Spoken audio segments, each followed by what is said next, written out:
nous souhaitons faire du street art et essayer de développer cette activité culturelle sur notre station. Donc on a plusieurs projets, on en a déjà fait un à côté du pont de l'Union, en plein centre de Palavas, sur le canal.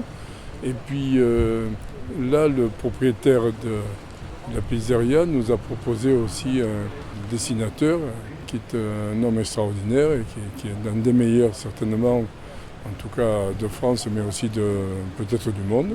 C'est en définitive, c'est le patrimoine de Palavas, raconté de façon BD, mais BD en réel, c'est-à-dire sur des murs entiers. Pour les gens qui ont vraiment vécu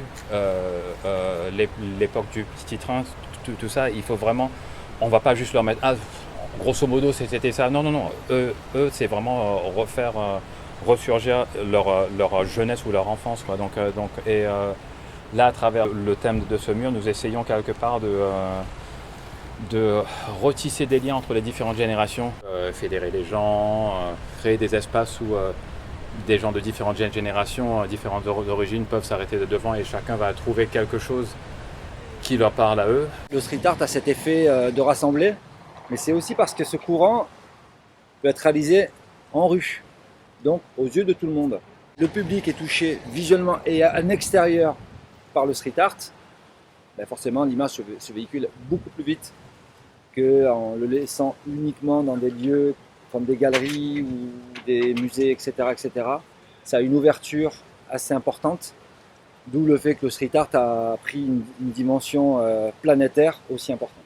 Pour nous, c'est une possibilité de montrer encore plus comment on travaille. On travaille de qualité, on travaille avec les choses beaux. On est évidemment la pizzeria, on n'est pas un restaurant gastro. Plus la pizza, c'est un street food d'excellent. Donc, lié le monde des graffitis, que c'est un emblème de street art, et ça se marierait bien avec notre produit. Je trouve que c'est très très joli. Ça rappelle avant, quoi, c'est ça. Le train, il fallait faire ça, parce que c'était un peu délabré, et ça redonne quelque chose de joli sur Palavas. La ville s'en mille. Nous misons beaucoup sur ce street art pour en faire un élément touristique incorporé dans la ville de Palavas-les-Flots. On souhaiterait notamment aménager, après avoir aménagé la gare, l'ancienne gare, nous y sommes très attachés, aménager peut-être aussi le magasin filet et faire qu'il y ait véritablement une histoire dessinée sur la ville.